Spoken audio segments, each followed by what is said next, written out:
Bene, buonasera a tutti, buonasera.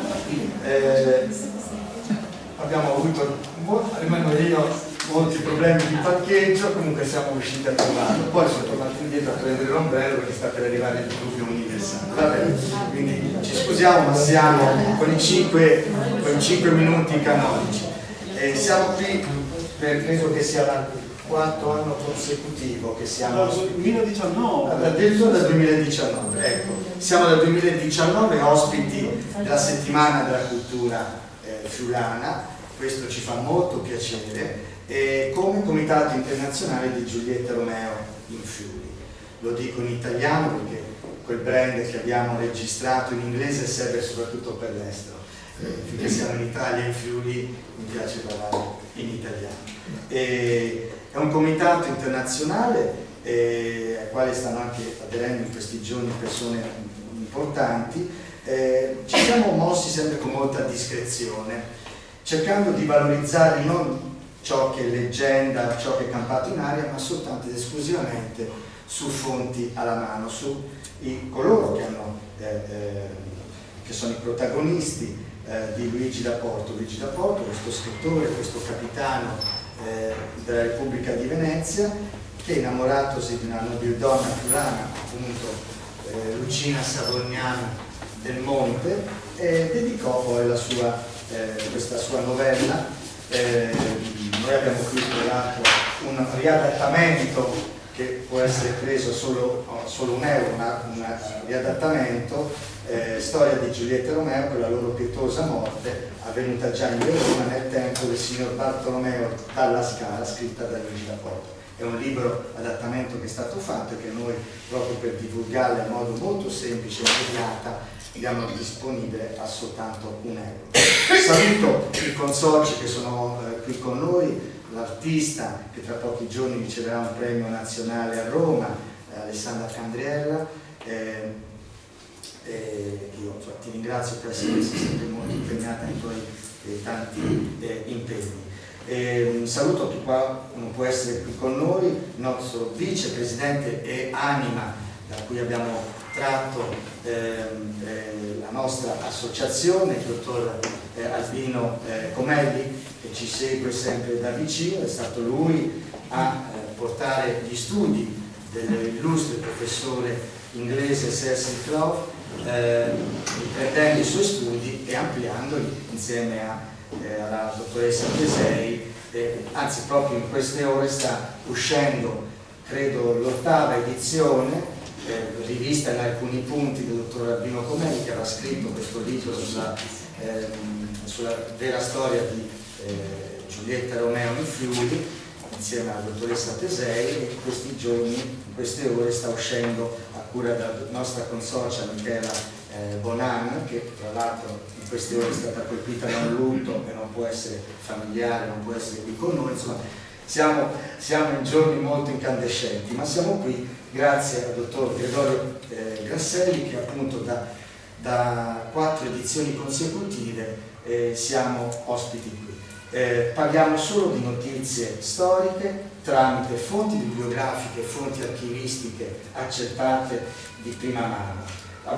Il dottor Gregorio Grasselli ha dedicato alla famiglia di Lucina Savognana diversi studi, alla sorella Giulia, alla mamma l'anno scorso, la Maria Savognana, e quindi quest'anno senz'altro l'approfondimento che ci farà conoscere dei dati, delle notizie che probabilmente sono inedite, no? Abbastanza. Io passerei anche la parola per coloro che ci ospitano nella settimana della cultura friulana, un caro amico che rivedo dopo qualche tempo, il consigliere Flavio Vidoni, già capo servizi della pagina Cultura e Spettacoli del Gazzettino. Prego Flavio.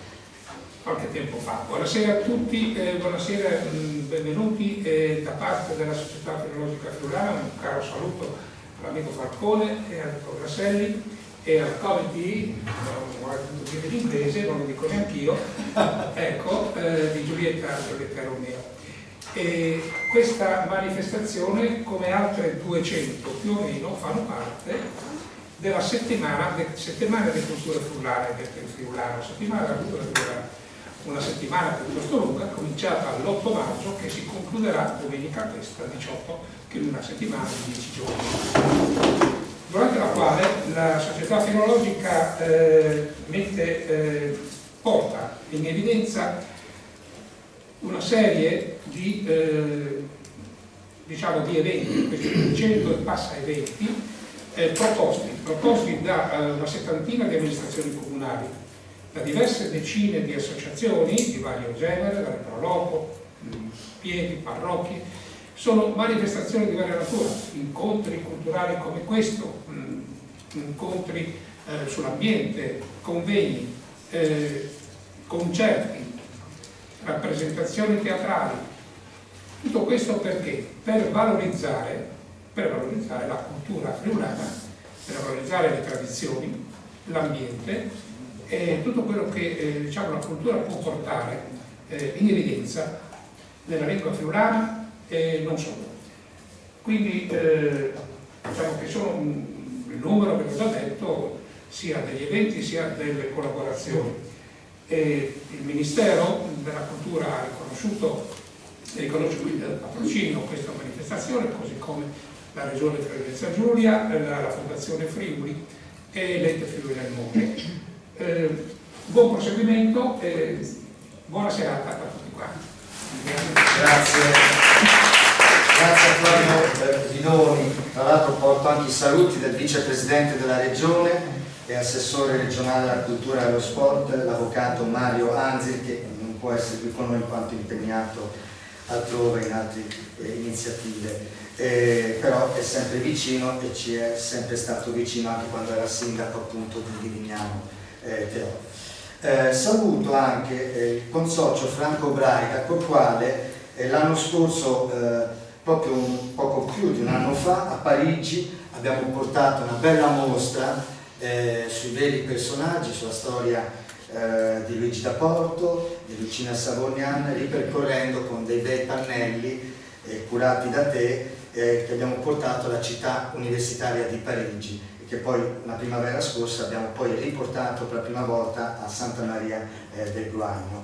E sia a Parigi, dove il sottoscritto è stato ospite appunto della casa della Maison de l'Italie, gestita dal nostro Ministero degli Esteri, e proprio un mese fa il dottor Grasselli è stato ospite a Bruxelles. Ecco, c'è molto interesse a livello nazionale per questi nostri personaggi realmente esistiti, cioè Luigi da Porto e in particolare Lucina Savognan. Pertanto auspichiamo ancora di continuare a fare in rete dei progetti che possano unire questi territori che sono molto interessati a queste vicende. Del resto il Rinascimento friulano è stato poco esplorato. Per addentrarsi negli archivi bisogna ovviamente perdere intere giornate di lavoro, come sappiamo noi, visto che lavoriamo e poi facciamo ricerca, e soprattutto le tempistiche spesso di poter accedere agli archivi privati, agli archivi pubblici, agli archivi di enti pubblici e archivi statali spesso non coincidono con le nostre ore libere. Quindi io ringrazio il dottor Grasselli perché già quando ha pubblicato questo libro su una friulana al servizio di Venere, cioè sulla sorella di Lucina Savognan, e poi la ricostruzione che hai fatto anche di recente sullo scambio delle lettere tra Maria Savognan e Pietro Bembo, ecco, hai consultato sì gli epistolari già editi, ma hai avuto anche modo di poter consultare altri documenti di prima mano, e questo è il rigore che noi ci imponiamo. Facciamo poche cose, ma cerchiamo soprattutto di dare delle notizie verificabili da chiunque di prima mano. Io a questo punto lascio la parola a te, Gregorio, perché anch'io sono curioso di ascoltare le tue nuove, non dico conclusioni, le tue nuove osservazioni. Grazie.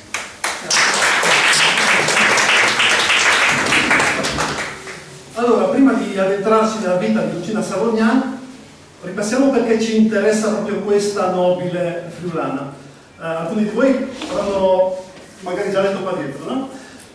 Quando Luigi da Porto ha scritto la prima versione di Giulietta Romeo, perché Shakespeare ha scritto la sesta versione, sì, quella di Shakespeare è l'unica universalmente conosciuta, però se uno studente di letteratura inglese dicesse che Shakespeare ha inventato Giulietta Romeo, il professore gli lancerebbe il libretto fuori dalla finestra, perché Shakespeare non era ancora nato che già a Londra giravano due versioni di Giulietta Romeo, una in prosa e una in versi, e qualche contemporaneo ha anche detto di averla vista a teatro prima che Shakespeare nascesse.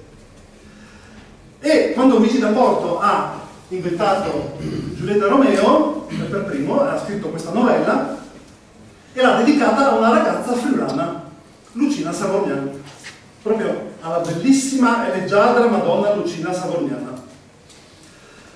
Lui era di Vicenza ed era venuto in Friuli per fare il militare, insomma, praticamente.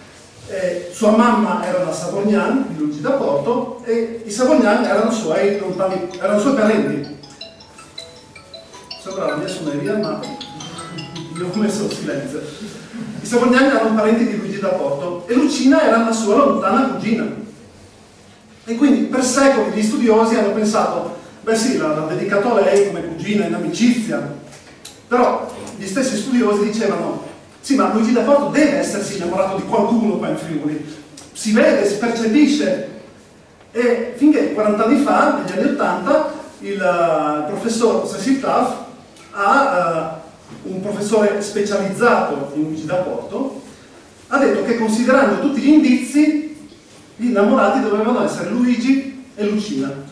La sua tesi, scusami, la sua tesi di dottorato fu proprio dedicata... Esatto, negli anni 60, poi negli anni 90 è arrivato a questa conclusione. Quindi ben decenni e decenni di ricerche. E la storia d'amore tra Luigi e Lucina è finita male e Luigi ha messo pezzi della loro storia d'amore avvenuta qua a Udine dentro la storia di Giulietta Romeo. È vero? Dobbiamo ancora capirlo, ma gli indizi ci sono. Ed è proprio per capirlo che da 9 anni cerco tutto quello che si può sapere di questa ragazza qua. Di solito dicevo, di lei non sappiamo niente. Poi, 4 mesi fa, appena mi sono reso conto che, scoprendo cose su tutti i suoi parenti, su tutta la gente intorno, avevo abbastanza notizie per raccontare tutta la vita di Lucina. E non è una vita qualunque. Vediamo in che ambiente nasce qua in Friuli. La famiglia Savorgnan è divisa in 2 rami. Da Porto sta in un ramo e Lucina nell'altro. Il ramo dove nasce Lucina sono 4 fratelli praticamente, 2 rimangono scapoloni, non si sposano, Tristano e Troiano, il maggiore e il minore, e 2 si sposano, Girolamo e Giacomo.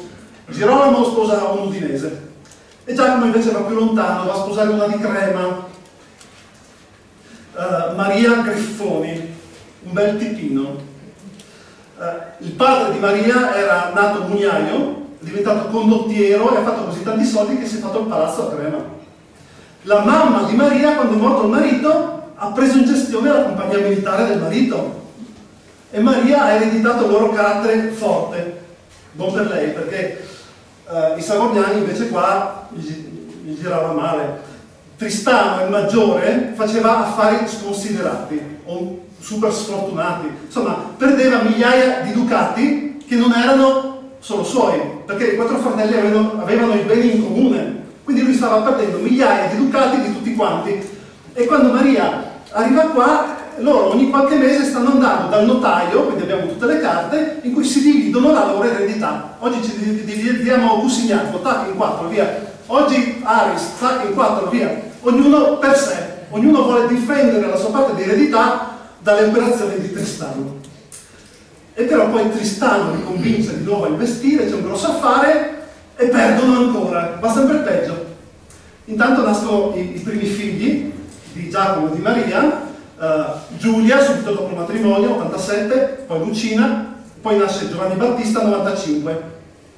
E Lucina in che anno è nata? Tra loro 2. Non lo sappiamo, sappiamo solo che era la seconda, che Giulia è nata prestissimo e che Giovanni Battista ha compiuto 20 anni nel 15. Per Lucina abbiamo un ventaglio molto ampio e ma siccome voglio avanzare mostrandovi l'anno e l'età che aveva Lucina in quell'anno, assumo che sia nata nel 93. Ma ricordate solo che è un circa, un grosso circa. Infatti sulla locandina è sfuggito il circa, perché esatto. Lo precisiamo, non è stato un nostro errore, è uscito senza il circa che avevamo messo, poi è stata stampata come data effettivamente, in realtà c'è incertezza su questo. Poi vi spiegherò perché proprio il 93, c'è un motivo. Allora, nel 95 il papà di Lucina fa testamento, ha solo poco più di 30 anni, però deve partire per la guerra. Allora fa testamento e in più deve partire per la guerra perché i nobili sono la spina dorsale degli eserciti nel Rinascimento, e per di più è nato suo figlio maschio da poco, e quindi vuole essere sicuro che tutti i suoi beni vanno tutti al figlio maschio, neanche un pezzo a Tristano, il fratello Maleducate. Tristano al massimo, scrive nel testamento, avrà il compito di decidere se le figlie possono ricevere la dote quando saranno in età da marito. Di quello si fida, giusto di quello. 1000 ducati di dote a testa. Quanto sono 1000 ducati? Facile. Le monete a quel tempo avevano il valore del metallo che contenevano. Quindi un ducato era 3,5 grammi di oro a 24 carati, quindi 3,5 kg di oro sono più di 300.000 euro. Poi il costo della vita era minore, quindi diciamo anche il doppio, arrotondiamo, 500.000 euro di dote a ciascuna. Fatto il testamento, Giacomo parte per la guerra, combatte per anni, va, torna, nel frattempo nasce il quarto figlio, Pagano, e poi nel 98 Giacomo muore a Pisa di malattia.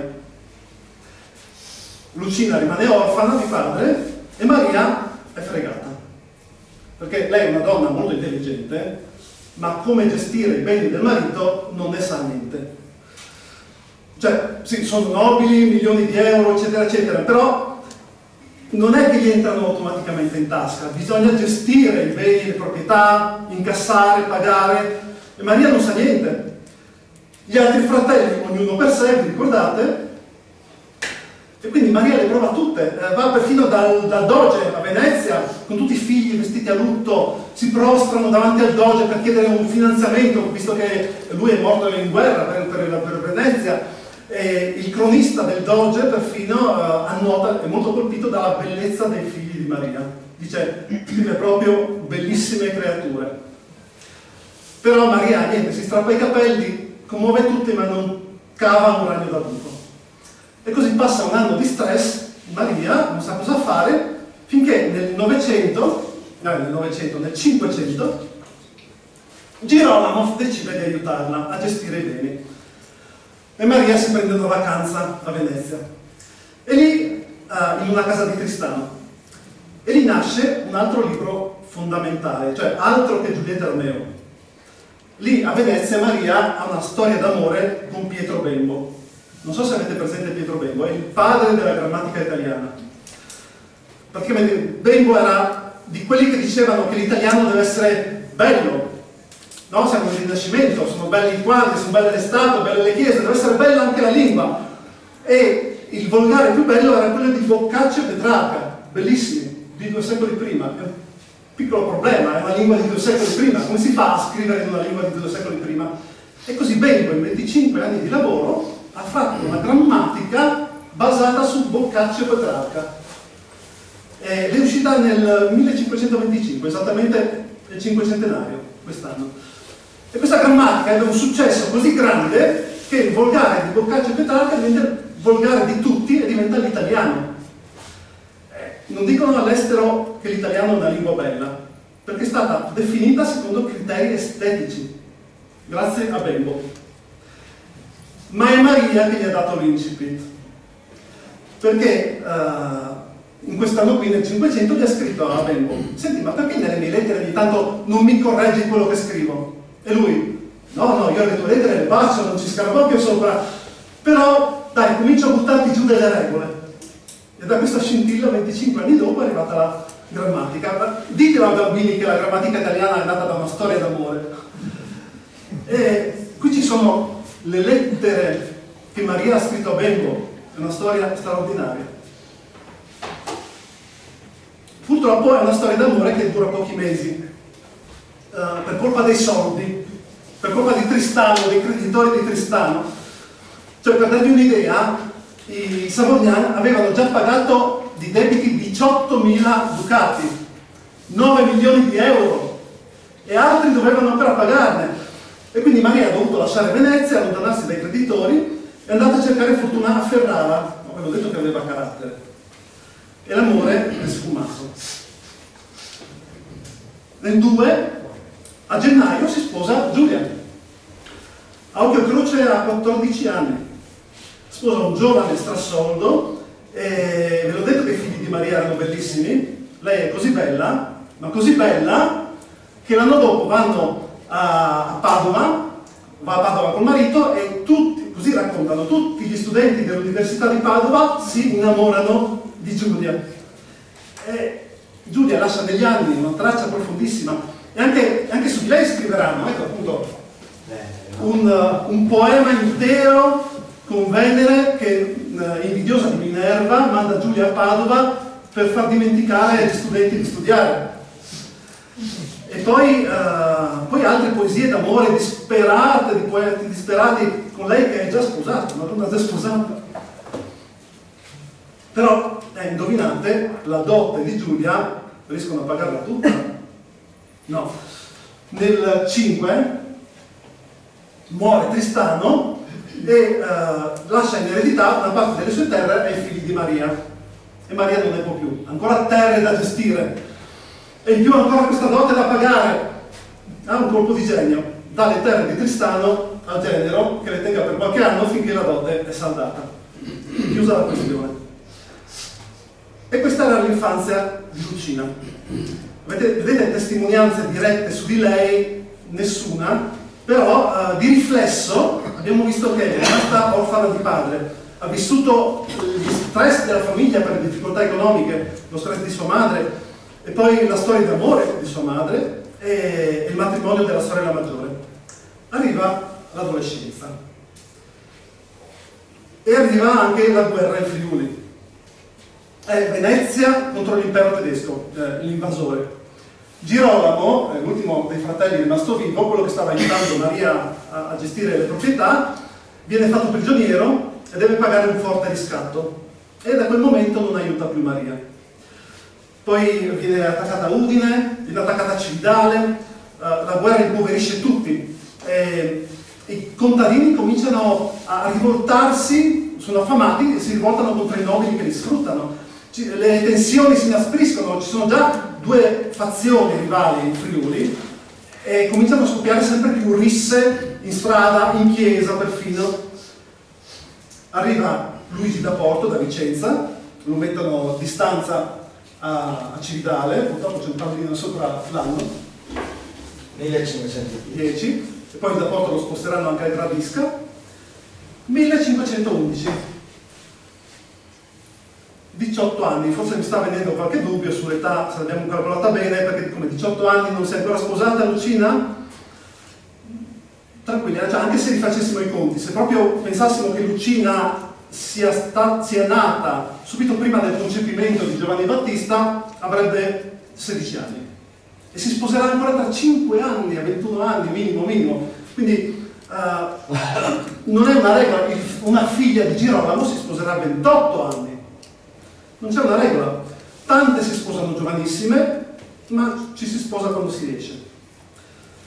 Lucina è nata tra Giulia e Giovanni Battista, quindi ha tra i 16 e i 22 anni. Noi nella nostra associazione puntiamo sui 18, quindi nata nel 93, perché? Perché Giulietta ha 18 anni quando si innamora di Romeo, secondo Luigi che l'aveva inventata. Poi Shakespeare dirà no, Giulietta ha 13 anni. Ma nasce come personaggio di 18 anni. E per dire la questione dei matrimoni, i genitori di Giulietta, adesso che ha 18 anni, cominciano a pensare di sposarla. Quindi sì, non c'è una regola per il matrimonio, l'età del matrimonio. E quali indizi ci fanno pensare che Lucina sia Giulietta, cioè che da Porto abbia ritratto Lucina scrivendo di Giulietta? Vediamoli molto velocemente. Il contesto delle due fazioni in lotta, Montecchi e Capuletti. Da Porto lo prende da Udine, dove ci sono le lotte mortali tra le fazioni degli Sturmieri e degli Zamberlani. Addirittura lo zio di Da Porto, Antonio Savognan, è il capo di una delle due fazioni. Il papà di Giulietta, Luigi Da Porto, lo chiama proprio Antonio. E il nome dei Montecchi, Da Porto lo prende da una famiglia di Udine, alleata dei Savogliani. I Montecchi e Monticoli sono proprio la famiglia di Verona che è venuta a Udine da Verona nel 300.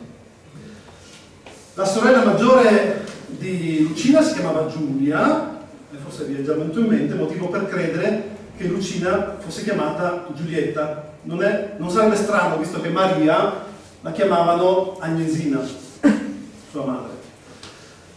La festa in cui si incontrano Romeo e Giulietta è una festa di carnevale a casa di Giulietta durante una tregua tra le fazioni. E anche a Udine, nel 11, c'è stata una festa di carnevale a casa di Lucina durante una tregua tra le fazioni. Nella festa di Romeo e Giulietta c'è un tale Marcuccio Guercio, Marcuccio che diventerà Mercuzio. Nella festa di Udine c'era il luogotenente veneziano, che era Guercio, Marcuccio Guercio, luogotenente Guercio, e come luogotenente veneziano era un rappresentante di San Marco, un marchesco, e quindi motivo per poter essere soprannominato Marcuccio. Da Porto, la figura del frate con la pozione che dà la finta morte, la copia da un altro racconto, ok? Però il frate di quel racconto è agostiniano, come nuovo papa, agostiniano. E Da Porto lo trasforma in francescano, perché proprio dietro casa dei Savognani c'era il convento francescano, dove c'è la chiesa di San Francesco adesso, con cui i Savognani avevano contatti diretti. Anche l'accesso privato. Un accesso privato diretto. Nella prefazione della novella Luigi dice che stava cavalcando da Gradisca a Udine, forse sospinto dall'amore, quindi aveva un amore a Udine. La parola Romeo cosa significa? Significa pellegrino. I Romei erano i pellegrini che andavano a Roma. E Da Porto scrive che la storia di Romeo gliel'ha raccontata un arciere di nome Pellegrino. Quindi Pellegrino che racconta la storia di Romeo, che vuol dire pellegrino, è come dire il narratore e il protagonista sono la stessa persona, in questo caso Luigi Da Porto. La storia di Giulietta Romeo comincia a Carnevale e finisce a giugno, e anche Da Porto a giugno deve andarsene dal Friuli perché è stato ferito gravemente in battaglia. Romeo e Giulietta alla fine si parlano, voi vi ricorderete che in Shakespeare prima muore Romeo e poi si sveglia Giulietta nella tomba. Qui no, qui Romeo beve il veleno, Giulietta si sveglia e si parlano, mentre lui muore lentamente tra le braccia di lei. E un altro possibile parallelo con Da Porto, che è ferito in battaglia, è stato nel Palazzo Savognan per diversi giorni prima di essere mandato a Venezia. Il papà di Giulietta, Antonio, cerca di sposarla con un conte di Lodrone, e anche Antonio Savognan a un certo punto quell'anno lì si mette in trattative importantissime con il conte di Lodrone. E infine il messaggero che porta i messaggi tra Giulietta a Verona e Romeo a Mantova si chiama Pietro, e anche i Savognan avevano un messaggero di fiducia di nome Pietro da Gemona. Tutto questo tenendo a mente che Da Porto non voleva che noi capissimo se si riferiva a Lucina, voleva solo che Lucina lo capisse, no? E quella è la difficoltà nostra. Quindi mettiamo che Lucina si sia innamorata di Luigi durante la festa di Carnevale, allora quelli sarebbero stati 4 mesi di fuoco per Lucina. Si innamora alla festa di Carnevale.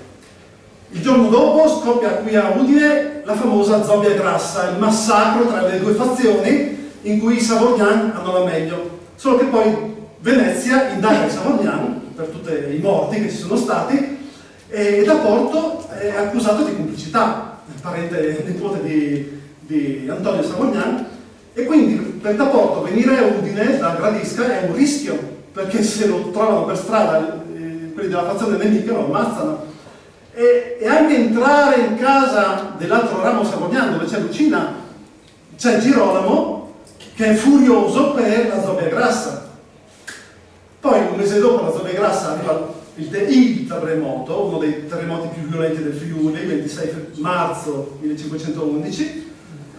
Pensate a vedere morti, dopo i morti di un mese prima ancora morti. Poi arriva la peste che solo a Udine uccide 100 persone al giorno.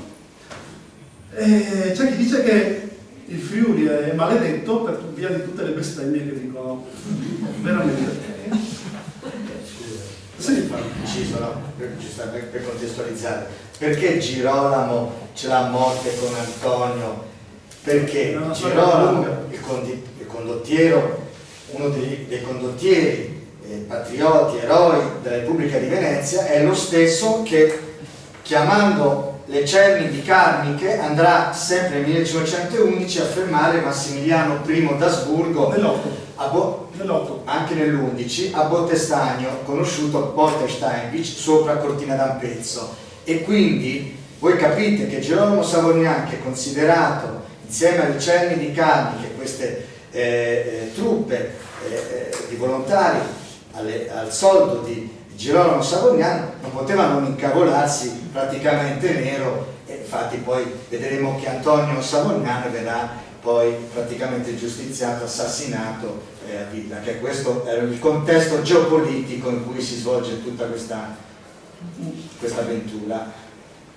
E poi, quindi, dal punto di vista di Lucina, innamorata, sono tutte queste cose. E infine a giugno Luigi viene ferito in battaglia a Manzano e lo mandano a Venezia a curarsi.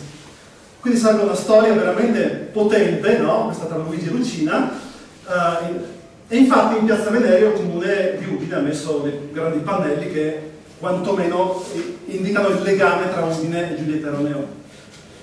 Ma, dicevamo, finora, come vi ho detto, nessuno ha scritto direttamente di Lucina, no? L'infanzia l'abbiamo vista da vari indizi.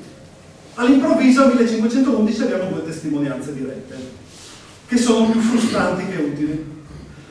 Una è proprio durante la festa di Carnevale, in cui a casa di Lucina, perché siccome il giorno dopo è scoppiata la Zobbia Grassa, allora un cronista, Gregorio Amaseo, ha pensato bene di scrivere anche tutto quello che era successo prima. Quindi la sera prima c'era questa festa, il luogotenente e i capi delle fazioni che hanno appena fatto la tregua vanno tutti alla festa, lì c'è anche il cronista e dice Lucina stava cantando accompagnata da un clavicembalo. Poi fa una virgola e si sente di scrivere, di specificare Lucina donzella pellegrina, virgola e va avanti. Donzella pellegrina, questo mi ha sempre turbato, no? Pellegrina oggi ha diversi significati, ma nel Cinquecento si usava per dire qualcosa di particolare, una bellezza pellegrina, una bellezza particolare. Quindi Lucina era una ragazza particolare, e purtroppo si può essere particolari in molti modi. Bellissima, strana, vivace, indipendente, boh. Però dai, sappiamo che non era una ragazza qualsiasi. La seconda testimonianza mi arrovella ancora di più. Allora, nell'Ottocento in questa biblioteca c'era Vincenzo Ioppi, nell'Ottocento, no? Oggi la biblioteca ha il suo nome. E Ioppi leggeva tutte le carte antiche, aveva tutti questi quaderni in cui annotava le cose che trovava. E in una pagina dello Ioppi c'è la lista dei nemici di Antonio Savognano. No, Ioppi trova questo nemico, apre la pagina e se lo segna. E quindi qui si trovano praticamente tutti quelli che sono morti durante la Zobbia Grassa. E a un certo punto nella lista c'è scritto Lucina, figlia di Maria Savognano. Cioè una ragazza di 18 anni nella lista insieme a tutti quelli che Antonio ha fatto ammazzare. È una lista così precisa che ci sono gli strassoldo, ma escluso il marito di Giulia Savognano. Cioè, va bene che Lucina era una ragazza particolare, ma e basta, non ho ipotesi. Non sappiamo che carta abbia letto lo Ioppi per avere questa informazione, non sappiamo se troveremo altre informazioni, però è proprio Lucina, cioè non è tipo che sono un adulto Maria Savognani, no, Lucina figlia di Maria Savognani. Ve l'ho detto, andiamo avanti. L'11 non è ancora finito e neanche i suoi disastri. Luigi, abbiamo detto, non c'è più a Venezia, è ferito. Antonio negozia con il conte di Lodrone, imperiale, e Antonio tradisce Venezia, passa l'impero. Antonio, e per conto dell'imperatore conquista tutto il Friuli per l'impero. Però gli va subito male. Venezia manda rinforzi, si riconquista il Friuli e Antonio deve scappare. Scappa a Villacco e si porta dietro il suo nipote ed erede, Francesco Savognani. Lui è nipote, figlio di fratello, quindi è erede. Invece Luigi è figlio di sorella, quindi non erede. Ok. L'anno dopo i sicari di Venezia, siccome c'è una taglia sulla testa di Antonio, lo raggiungono a Villacco e lo uccidono. E essendo membri delle famiglie uccise durante la Zobbe Grassa, per vendetta anche gli aprono la testa e danno il suo cervello in pasto a un cane che passava. Suo nipote Francesco scappa e va dall'imperatore. Mettiamo una croce anche su Antonio.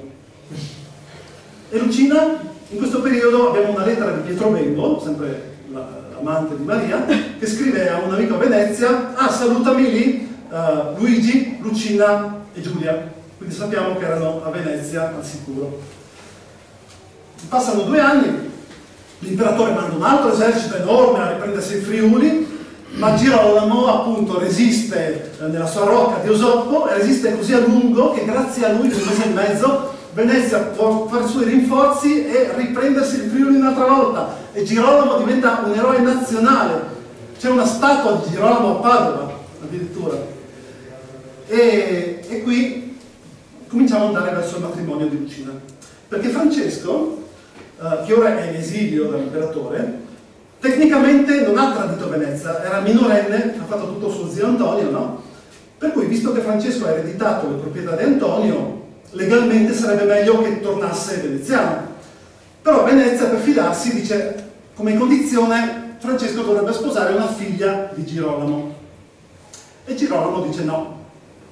1 per la figlia e 2 perché nel frattempo le terre di Antonio gli hanno date in gestione a Girolamo. Sono un'entrata di 1500 ducati all'anno, 700.000 euro all'anno, e Girolamo se le vuole tenere. E quindi Francesco niente, rimane in esilio, bloccato, perché non c'è una figlia di Girolamo sposabile. E qui saltano fuori le donne: la mamma di Lucina, la mamma di Francesco, la zia di Francesco che casualmente ha sposato il fratello della mamma di Lucina. Si scrivono, parlano con Venezia, e viene fuori che a Venezia va bene anche una nipote di Girolamo, non necessariamente una figlia. E quindi lo fanno sapere a Francesco tramite Pietro da Gemona, e lui torna a Venezia e sposa Lucina, nipote di Girolamo. E Venezia, sì, loro vanno davanti al notaio, dicono ti sposo, io ti sposo, siamo sposati? E Venezia dice no, al momento. Siete parenti?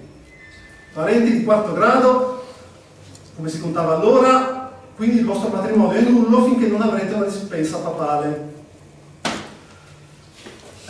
Maturità. Allora Francesco e Lucina scrivono questa supplica per il Vaticano. Sì, abbiamo peccato, sì, ci siamo sposati anche se non potevamo, ma non abbiamo consumato. Mandano a Roma, aspettano 6 mesi, via Venezia, e torna alla dispensa finalmente. Così Venezia dice va bene, Francesco, sei sposato, sei tornato cittadino veneziano. E le proprietà? Adesso Girolamo ti darà le proprietà, no? Sì, ma non me le sta dando. Come no? No, Girolamo non gliele dà. No, semplicemente non gliele dà perché Girolamo è l'eroe nazionale, può fare quello che vuole, Francesco non conta nulla. E quindi Lucina e Francesco, invece di tornare a Udine, rimangono a Venezia per fare la battaglia legale contro Girolamo. Vanno in affitto, e già che ci sono, stipulano i patti dotali, di solito si fanno prima del matrimonio, loro lo fanno dopo, e poi scrivono un'altra supplica per il Vaticano, questo non l'ho mai capito, gli arriva un'altra dispensa, seconda, e si sposano una seconda volta a gennaio del 17. Forse Pensavano che se lo facevano con tutti i crismi, anziché tutto di fretta come la prima volta, qualcuno li avrebbe aiutati. Però niente, nessuno gli dà ascolto, continuano a litigare con Girolamo, scrivono lettere ai giudici. Almeno a Venezia sono al sicuro. Il fratello di Lucina, Giovanni Battista, a Udine viene assalito per strada da quelli della fazione contraria e lo lasciano lì quasi morto. E nasce il primo figlio di Lucina, nel 18, Giovanni. Nel corso degli anni avranno almeno altri 4 figli, ma ne resteranno solo 2, perché la mortalità infantile era altissima. Passano 4 anni, secondo il 22 di quest'anno abbiamo una lettera di Francesco in cui spiega al governo veneziano tutta la sua situazione. Hanno 4 figli, vivono praticamente in miseria, tutti insieme con la madre di Francesco, col fratello e la sorella minori di Francesco, che non avevo ancora nominato per semplicità. La sorella è in età di marito, non hanno soldi per la dote. Il fratello è andato a sposarsi mica una veneziana che vive lì con loro, malissimo, perché, dice Francesco, essendo veneziana comporta delle spese altissime. È implicito che Lucina, invece essendo friulana, era molto più frugale. E Francesco poi scrive che Girolamo non si presenta alle udienze e Venezia deve intimarlo, e poi che Girolamo l'ha calunniato, ha detto che Francesco era ancora in combutta con l'imperatore, oppure che Francesco era a Usoppo quando bombardavano Girolamo. E ci sono colpi bassissimi da entrambe le parti che non ho tempo di raccontarvi. Però nel 23 sono passati 7 anni dal matrimonio, Lucina ha di nuovo il pancione e finalmente Venezia delibera che Francesco riavrà le sue proprietà. Pensate che notizia, che festeggiamenti in casa. Però Girolamo non sta a guardare, passano 8 giorni di numero e Venezia ritira la delibera. Non commento neanche. E intanto il fratello di Lucina, Giovanni Battista, che si è ripreso dall'assalto, muore in guerra a Garlasco. E il fratello minore Pagano eredita tutto, e anche su Pagano c'è una nota ermetica di Vincenzo Ioppi. Fu insano di mente. Sì. Altro non sappiamo, però la storia della famiglia di Pagano effettivamente non è molto sana. Uno dei suoi figli ammazzerà un fratello, non uno scatto d'ira, e ferirà la madre, e l'altro dei suoi figli sarà così preso dalla lotta tra fazioni che Venezia, per punirlo, abbatterà Palazzo Savorgnan, dove c'è ora Piazza Venezia, nel 49. Ci butta il sale. Sì, vero, si fa tutto l'inventario dei sassi perché nessuno li riporti via. 24, non so se sono giusto, si nasce l'ultimo figlio di Lucina, Nicolò, e abbiamo la prima testimonianza dell'esistenza della novella manoscritta di Luigi. C'è Pietro Bembo, sempre lui, che è amico di Luigi, che scrive a Luigi: ah beh, ho letto la tua novella, molto bella. Quindi Lucina, a cui è indirizzata personalmente, l'avrà già letta da tempo. C'è Luigi che fa girare i manoscritti di manoscritti, ricordiamo sempre che hanno manoscritti, fino all'edizione curata da Pietro Bembo. Esatto. 29, saltiamo direttamente 5 anni. C'è un'altra epidemia che gira, non peste, queste le chiamano febbri maligne, e si porta via 3 di queste persone. La mamma di Lucina, Luigi da Porto e Girolamo, beh, almeno lui, no? Allora, morto Girolamo, Francesco torna alla carica con Venezia e finalmente Venezia delibera un momento. Metà dei beni a Francesco, metà ai figli di Girolamo. Cioè Girolamo aveva 12 figli maschi e 12 figlie femmine, avuti da 4 mogli consecutive. Qui non ci stavano. Quindi capito, non era solo uno dei più grandi condottieri della patria del Friuli e della Repubblica di Venezia, ma anche un grande, oggi si direbbe, no? Mi viene anche in mente, un mantenitore. Mi viene anche in mente, chi ha più soldi, i suoi figli ne vivono di più di chi invece ha lasciato Venezia senza soldi. E inoltre ha uno dei figli di Girolamo, è quello che progetterà la fortezza di Palmanova. Poi, inoltre, l'altra delibera di Venezia, vi ricordate la Zobbia Grassa? Sono passati 19 anni. Allora, da 19 anni le famiglie dei morti della Zobbia Grassa richiedono un risarcimento e il colpevole, sono tutti d'accordo, era Antonio Savorgnani. Quindi il risarcimento lo deve pagare chi possiede le terre di Antonio Savorgnani. Solo che fino adesso le possedeva Girolamo. Vuoi andare a chiedere soldi a Girolamo? No. Quindi adesso che le terre sono passate di proprietario, quel proprietario può pagare i risarcimenti. Sono 15.000 ducati, 7 milioni e mezzo di euro. Ma né più né meno di quello che succede oggi. Io consiglio sempre, prima di accettare una successione ereditaria, cosa che è successa anche, ahimè, a mia famiglia, Flori da parte di mia madre, prima di accettare un'eredità, prima bisogna vedere. Quindi 7 milioni e mezzo li rateizzano in 15 anni e divisi a metà giustamente tra Francesco e i figli di Girolamo. Solo che i figli di Girolamo fanno due conti e dicono no, non ci conviene, le terre se le può tenere tutte Francesco. Così Francesco si accolla 1.000 ducati all'anno, 500.000 all'anno da pagare. Il primo anno non ce la fa e Venezia gli confisca le rendite. Cioè, come non ce la fa? Non rendevano 700.000 euro all'anno queste terre? Sì, ma come vi ho detto, non entrano automaticamente in tasca, bisogna gestirle, bisogna fare incassare, pagare, e quindi Francesco deve rimboccarsi le maniche e andare a Udine per prendere questi soldi da quelle terre. Cioè Francesco e Lucina ormai stavano a Venezia da 15 anni, ormai sarebbero rimasti lì. Tanto più, scrive Francesco, che le abitazioni che erano di Antonio, da quando Antonio è andato via, 20 anni li hanno lasciati andare in rovina. Quindi arriva lì, trova tutti i infissi di Verdi, eccetera, muffa, eccetera. E tornano a Udine e per 15 anni Francesco paga questi 1.000 ducati all'anno. La Lucina, la prosperità, la serenità non l'ha mai vista neanche da lontano.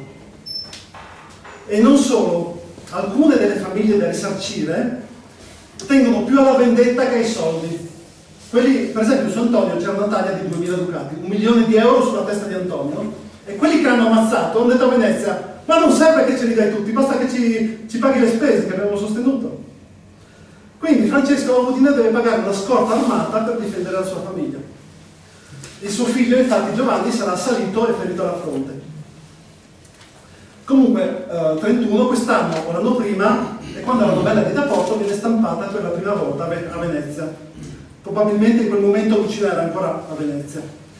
E l'editore praticamente si è trovato in mano un manoscritto, no? Una copia della novella, senza titolo, senza autore, perché probabilmente Da Porto lo dava agli amici, sai che te l'ho data io, non serve che scriva il nome, no? Però quelli poi la leggevano, si appassionavano, se la copiavano a mano, circolava, si moltiplicava, e qualche amico addirittura era così premuroso e corretto che il nome di Lucina non lo copiava, lasciava lo spazio bianco. E l'editore invece la stampa così com'è, senza il nome dell'autore.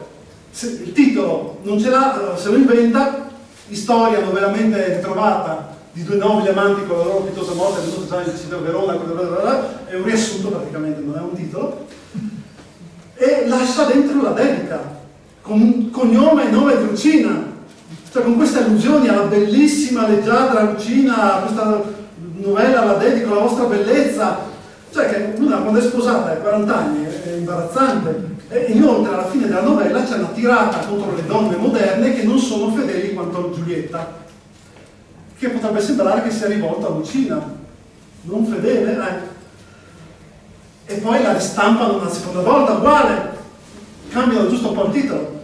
E poi, finalmente nel 1939, Pietro Bembo, che è ancora lui vecchissimo ormai, fa un'edizione ufficiale della novella, un po' per Da Porto, che era il suo amico, quindi mette un po' per Lucina, mette il nome di Luigi, cambia titolo, mette un titolo decente, la Giulietta, e toglie tutti i bellissima dalla dedica e toglie tutta la tirata finale sulle donne moderne non fedeli. Quindi per Lucina deve essere stato un bel sollievo. Ho quasi finito. Prima di arrivare alla morte di Lucina, però, e permettetevi una deviazione, un piccolo scenario alternativo. Vi ho detto che il professor Clough negli anni 80 ha ipotizzato appunto che Luigi e Lucina d'Accordo fossero innamorati in base a una serie di indizi. Eccoli. Gli indizi su cui si basava erano anche meno di questi, alcuni sono saltati fuori dopo.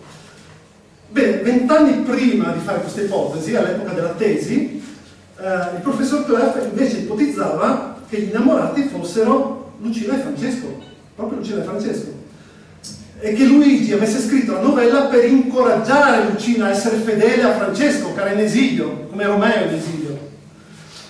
E poi Clough cambiò idea, e, come abbiamo visto, pensò che fosse più probabile che Luigi fosse innamorato di Lucina, però va detto che molti degli indizi che indicano Luigi come innamorato vanno bene anche per Francesco.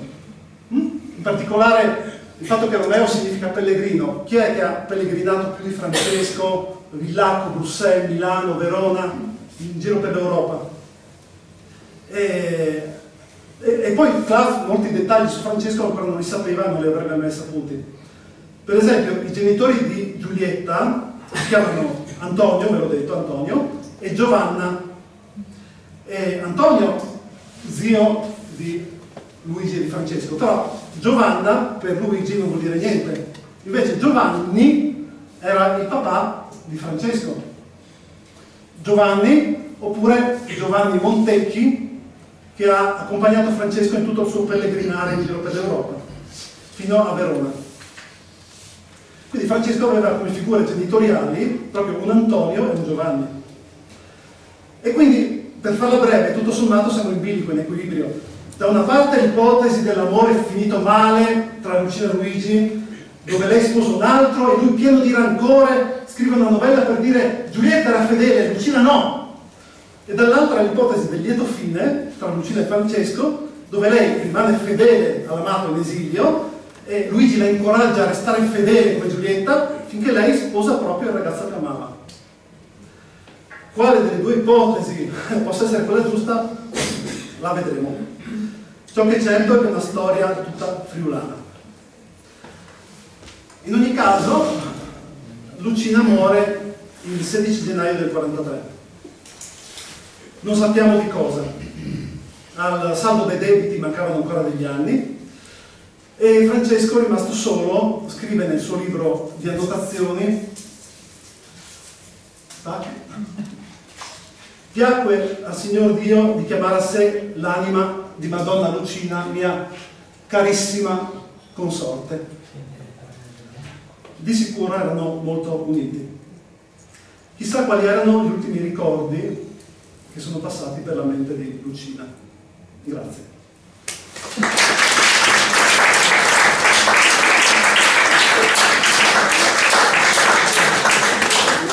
Io ringrazio il dottor Gregorio Grasselli perché ha portato, come immaginavo, nuovi spunti. Ovviamente qua dopo i bibliotecari, gli archivisti, occorrerebbero i filologi, in quanto poi noi sappiamo questo l'edizione, la prima edizione curata da Pietro Bembo, poi dopo è stata divulgata, diffusa, ristampata, poi è arrivata attraverso traduzioni francesi, da quelle francesi poi sono passate oltremanica con traduzioni inglesi e poi con gli adattamenti arrivati a William Shakespeare. Quindi ovvio che qui entriamo poi in un campo minato, quello che è della filologia, ma ognuno, come ho avuto modo già a Parigi, e tu Franco eri presente, di disquisire con la mia collega all'Università di Roma, dove lei stessa ha fatto in quella relazione, mi sfugge adesso il cognome della professoressa, mi scuso, ha fatto un parallelismo tra i testi originali della Giulietta di Bembo e la versione inglese d'adattamento di Shakespeare. C'erano talmente tante parti uguali o simili che ovviamente propendeva per non per un adattamento diretto, ma che comunque tutto ciò che era stato scritto in passato fosse vero. Ovviamente anche gli stimoli che ci hai dato sui familiari portano a dire che cosa? Che le ricerche sono ancora molto aperte.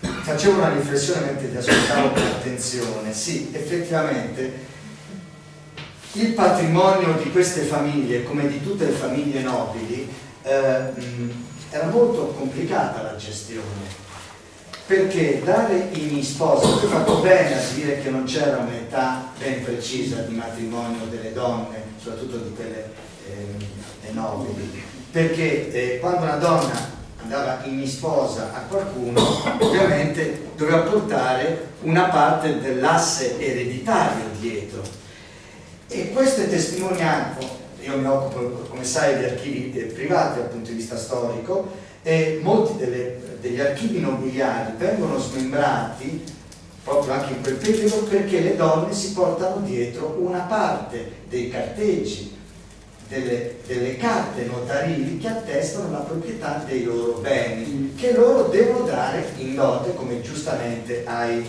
evidenziato. Quindi sarebbe interessante ritrovare carte notarili dove si attesta fedelmente con dei testi poi i vari passaggi di proprietà.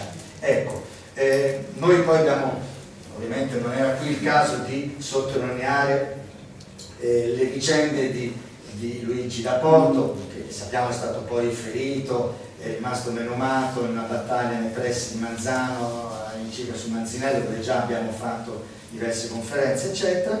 Senz'altro ci sono ancora tante cose da scoprire, e io ti ringrazio perché comunque anche questa sera, ecco, abbiamo avuto altre notizie interessanti.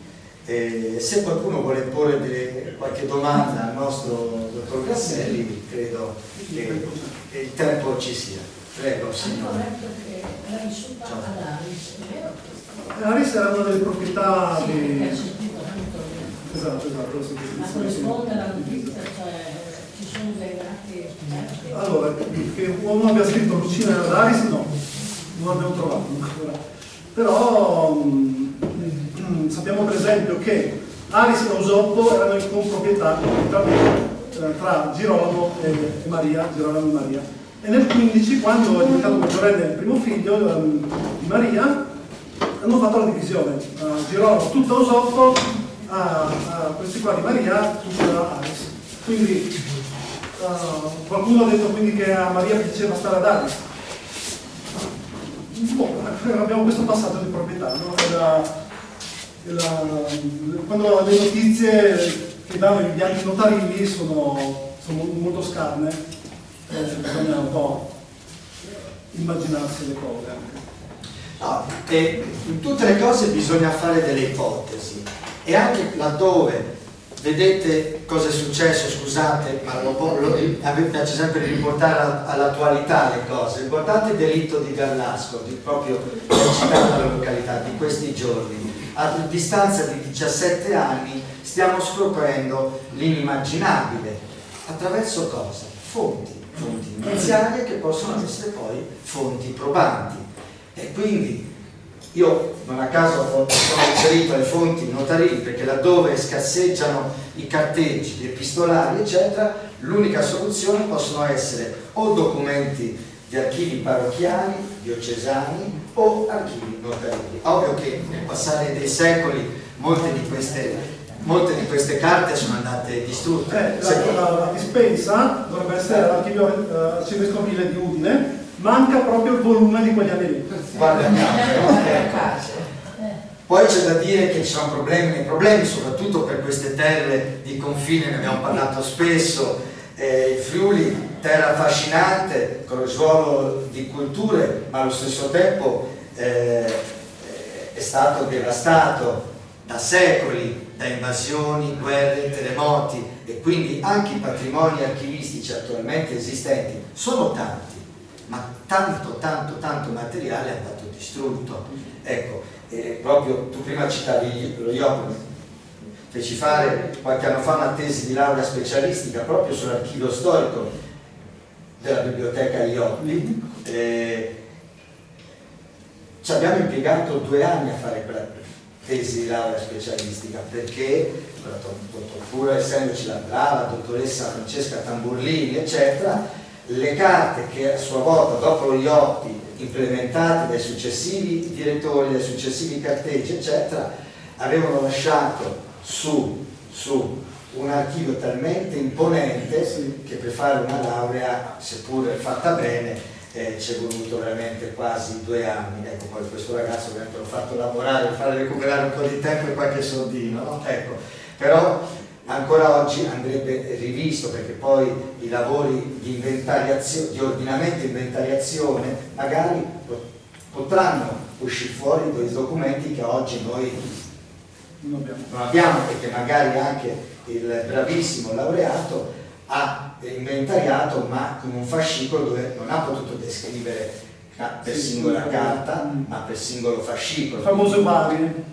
Ecco, oppure se il fascicolo conteneva 20 carte, ha dato il titolo che trovava fuori orientativamente quello che c'era dentro. Quindi io dico sempre che ricerche anche a livello locale hanno un'infinità di possibilità ancora da regalarci, sempre che appunto siano sopravvissute le fonti.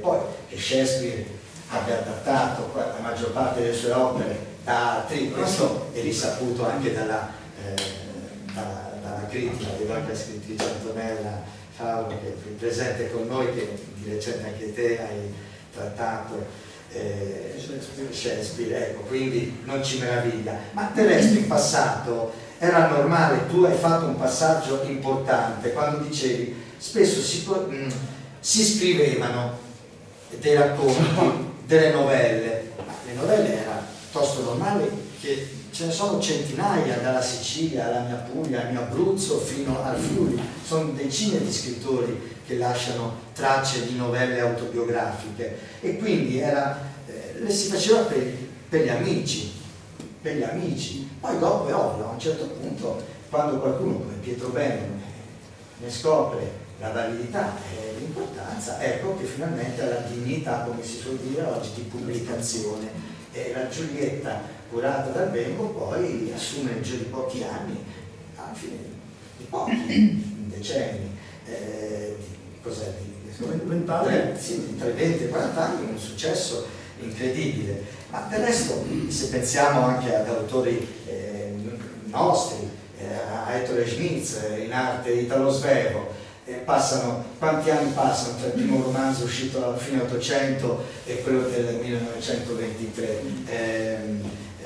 Coscienza di Zeno. Voglio dire, i libri, in questo caso i manoscritti, possono avere successo nell'immediato o anche a distanza di decenni. Pensiamo anche ai dischi, certi dischi, penso alla scena rock, il disco dei Nirvana, chissà di musica rock, per un anno, no? Non vendette nulla, arrivarono a suonare a Muggia in qualche data europea, questa band di Seattle statunitense, e il Grunge diventò famoso, il loro album è uscito fuori, ha iniziato a vendere milioni di dischi dopo 1 anno, 2 anni, e così succede dappertutto. Anche i manoscritti escono fuori per gli amici, dopo qualcuno ha l'idea di pubblicarlo, i diritti ovviamente non esistevano, e quindi è ovvio che si ritrova poi gli adattamenti, le traduzioni. Anche in francese ha avuto un buon successo la diffusione. Quindi poi è molto interessante la storia del successo a Verona, perché appunto Bandello l'ha riscritta per Verona, l'hanno riscritta anche in versi di Bertomeo a Verona, perché c'era a quel tempo una questione sociale. I nobili dicevano no, adesso la classe dei nobili si chiude, non entra più nessuno.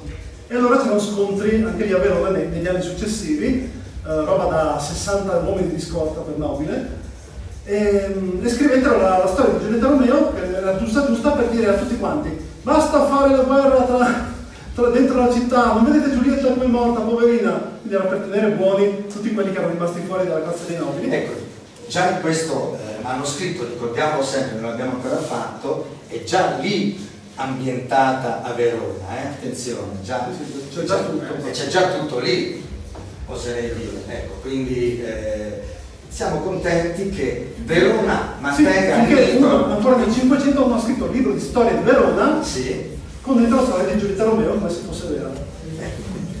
Nella storia di Verona. E poi ci credete. Voi sapete che il balcone, il famoso balcone dove ogni giorno vediamo milioni di turisti di tutto il mondo, si fanno i selfie sotto al balcone, sapete che è un falso storico. Ecco.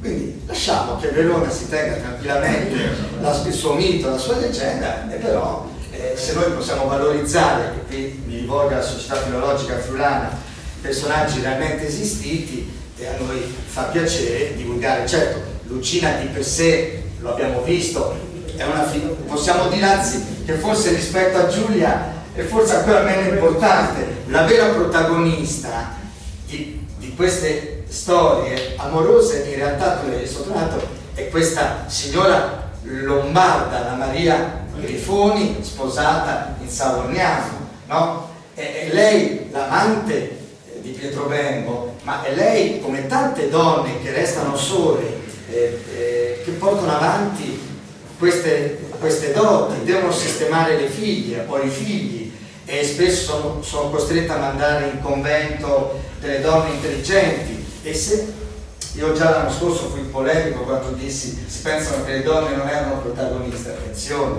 non è vero, le donne erano già ben protagoniste nel 400, nel 500. È andato peggio dopo col Concilio di Trento. Certo.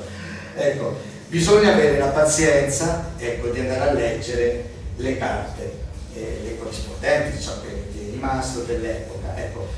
Però in questi ultimi 10-15 anni stanno uscendo fuori epistolari, carteggi, dove le donne di quei secoli, di quei decenni, stanno facendo vedere un'altra parte della storia delle famiglie italiane. Ovviamente una parte, cioè quella di origine nobiliare. Noi non troveremo quasi mai testimonianza di donne del popolo, quasi mai, ecco. Quindi è sempre una storia selezionata, quella che noi vi facciamo, che noi ed altri vi raccontiamo, però certamente questo è importante, perché comunque ci dà modo di comprendere le dinamiche che ci sono dietro agli assi, in questo caso ereditari. No, vi ho detto, non solo si devono portare dietro dei beni, ma spesso si devono portare parte dell'archivio plurisecolare di famiglie dietro, perché erano quelle le carte che attestavano, no? Che facevano pubblica fides di che cosa? Dei loro possedimenti, che a quel punto venivano incamerati da altre famiglie. Ecco. E questo, per esempio, se poi in Friuli solo alcune famiglie ancora oggi esistenti è possibile trovare negli archivi tutte queste storie, ecco, in Veneto questo è molto più semplice. Infatti molte delle nostre tesi di laurea in passato sono state fatte su archivi nobiliari veneti, laddove anche Savognano non ha Padova un archivio, laddove anche l'Università degli Studi di Padova ha assorbito poi negli anni, essendo uno degli atenei più antichi d'Italia, ha assorbito in donazione archivi privati da famiglie. Ecco, poi c'è una disseminazione, perché anche la fondazione degli archivi, la Fondazione Cassamarca per esempio a Catron di Treviso ha innumerevoli archivi, non tanto di quel periodo, di archivi dall'800 in poi, però anche lì che portano alla ribalta famiglie della marca trevigiana. Ecco, quindi c'è una miriade di documentazione che aspetta solo di essere consultata, studiata, valorizzata, e noi siamo contenti quando c'è qualcuno, magari come anche te, che ci dà la possibilità di conoscere queste piccole storie che possono diventare anche delle grandi e belle storie, che spesso appassionano, io lo dico anche qui con la nota polemica, più gli stranieri che noi italiani. Non siamo in grado tante volte di valorizzare ciò che è nostro, e andiamo all'estero, anche bello di qua di là, sì, bellissimo, ma attenzione che noi abbiamo dei giacimenti, dei trésors des chartes che ancora attendono di essere scoperti. Quindi noi vi ringraziamo per essere stati qua con noi. Dal Presidente vi invito, chi si vuole iscrivere alla nostra associazione, noi siamo aperti alle iscrizioni, quindi noi siamo registrati al terzo settore, al registro unico nazionale terzo settore, al RUNS, cosiddetto RUNS, siamo una PS, quindi chi vuole aderire può fare. E buon proseguimento, buona settimana della cultura friulana. Grazie Vidoni.